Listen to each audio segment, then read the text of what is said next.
ಶುಭಾಶಯಗಳು, ಸಂಕ್ರಮಣದ ಶುಭಾಶಯಗಳು ಕೂಡ. ಇವತ್ತಿನ ಪತ್ರಿಕಾ ಪರಿಷತ್ ಕರೀತಕ್ಕಂಥ ಉದ್ದೇಶ ಇಷ್ಟೇ. ನಾಳೆ ಸನ್ಮಾನ್ಯ ಮುಖ್ಯಮಂತ್ರಿಗಳು ಬಿಜಾಪುರ ಜಿಲ್ಲೆಗೆ ಬರ್ತಾ ಇದ್ದಾರೆ. ಅವ್ರನ್ನ ಹೃತ್ಪೂರ್ವಕವಾಗಿ ಸ್ವಾಗತ ಮಾಡೋದ್ರ ಜೊತೆಗೆ ಅವರು ಒಂದು ಅವಿಸ್ಮರಣೀಯ ಕೊಡುಗೆಯನ್ನ ಬಿಜಾಪುರ ಜಿಲ್ಲೆ ಕೊಟ್ಟಿದ್ದಾರೆ.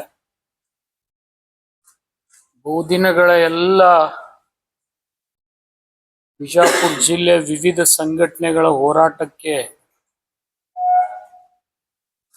ಮನ್ನಣೆ ಕೊಟ್ಟು ಅವರ ಬೇಡಿಕೆಯನ್ನ ಈಡೇರಿಸ್ತೀನಿ ಅನ್ನತಕ್ಕಂಥ ಭರವಸೆ ಅವರು ನಿನ್ನೆ ಹಾವೇರಿ ಮೆಡಿಕಲ್ ಕಾಲೇಜ್ ಉದ್ಘಾಟನೆಯಲ್ಲಿ ಪ್ರಕಟಣೆ ಮಾಡಿದ್ದಾರೆ.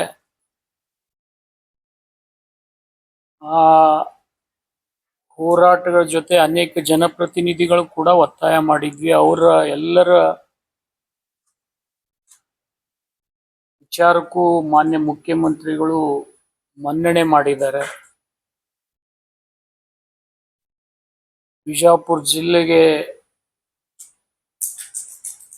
ಬರೋಕ್ಕಿಂತ ಪೂರ್ವದಲ್ಲಿ ಅತಿ ದೊಡ್ಡ ಕೊಡುಗೆಯನ್ನು ಕೊಡೋದ್ರ ಜೊತೆಗೆ ನಿಮ್ಗೆ ಹೇಳ್ಬೇಕಂದ್ರೆ ಅತಿ ದೀರ್ಘಕಾಲ ಮುಖ್ಯಮಂತ್ರಿಯಾಗಿ ಬಿಜಾಪುರಿಗೆ ಮೊದಲೇ ಬಾರಿಗೆ ಬರುವಾಗ ಇಂಥ ದೊಡ್ಡ ಕೊಡುಗೆಯನ್ನು ಅವ್ರು ಕೊಟ್ಟಿದ್ದಾರೆ. ಅವರಿಗೆ ಜಿಲ್ಲೆಯ ಎಲ್ಲ ಜನಪ್ರತಿನಿಧಿಗಳ ವತಿಯಿಂದ, ವಿವಿಧ ಸಂಘಟನೆಗಳ ವತಿಯಿಂದ ಮತ್ತು ಹೋರಾಟದಲ್ಲಿ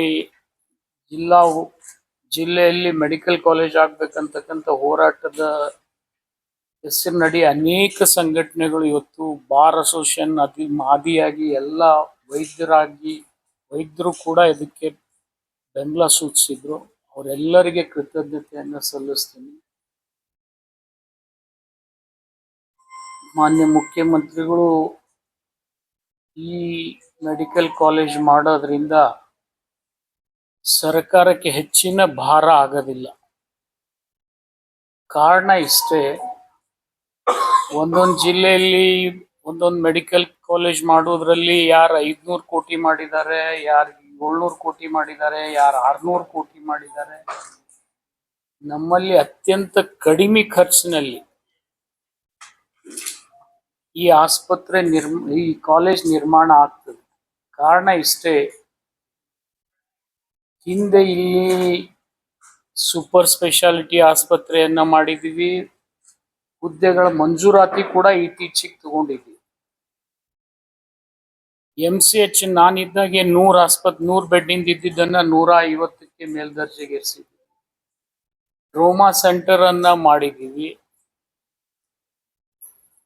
ಇಲ್ಲಿ ಬೇಕಾಗಿದ್ದು ಬಹಳ ಏನಿಲ್ಲ, 4 ಲೆಕ್ಚರ್ ಕೋಣೆಗಳು ಬೇಕು, 1 ಆಡಿಟೋರಿಯಂ ಬೇಕು, 2 ಎಕ್ಸಾಮಿನೇಷನ್ ಹಾಲ್ ಬೇಕು. ಇಷ್ಟಾದ್ರೆ ನಾವು 150 ಸೀಟ್ದಿಂದ ಪ್ರಾರಂಭ ಮಾಡಿ 200-250 ಸೀಟ್ಗಳವರೆಗೆ ಮೆಡಿಕಲ್ ಕಾಲೇಜನ್ನು ನಡೆಸಬಹುದು. ಜೊತೆಗೆ ಇಲ್ಲಿ BSc ನರ್ಸಿಂಗ್ ಮಾಡಿದ್ದೀವಿ, MSc ನರ್ಸಿಂಗ್ ಮಾಡಿದ್ದೀವಿ. ಮೊದಲೇ ಇಲ್ಲಿ DNB ಅಂತ ಹೇಳಿ ಒಂದು ಕೋರ್ಸ್ ಇರುತ್ತೆ, ಅದು ಕೂಡ ಮಾಡಿದ್ವಿ. ಈಗ ಇತ್ತೀಚೆಗೆ PG ಕೂಡ ಬರ್ತಾ ಇದೆ, ಪೋಸ್ಟ್ ಗ್ರಾಜುಯೇಷನ್ ಕೋರ್ಸ್ ಕೂಡ ಇಲ್ಲಿ ಬಿಜಾಪುರ ಜಿಲ್ಲಾ ಆಸ್ಪತ್ರೆಗೆ ಬರ್ತಾ ಇದೆ.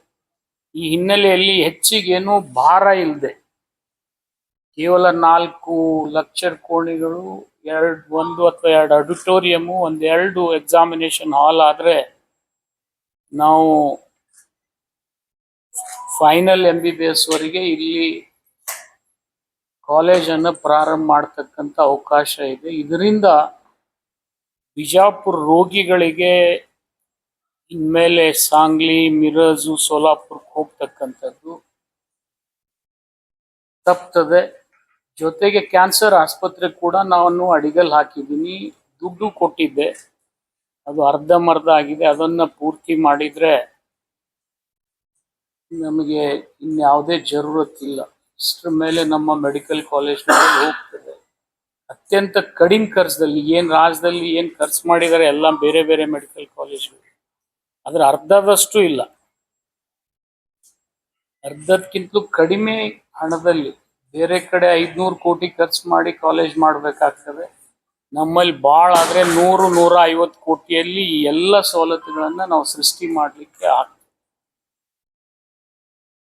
ಅದನ್ನ ಮಾನ್ಯ ಮುಖ್ಯಮಂತ್ರಿಗಳು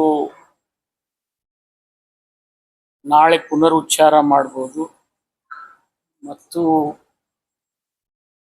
ಅವ್ರು ಕೊಟ್ಟಿರ್ತಕ್ಕಂಥ ಈ ಕೊಡುಗೆಗೆ ಇಡೀ ಬಿಜಾಪುರ ಜಿಲ್ಲೆ ಜನಪ್ರತಿನಿಧಿಗಳ ವತಿಯಿಂದ, ಸಂಘಟನೆಗಳ ವತಿಯಿಂದ ಅವ್ರಿಗೆ ಕೃತಜ್ಞತೆಯನ್ನ ಸಲ್ಲಿಸ್ತೀನಿ ನಾನು.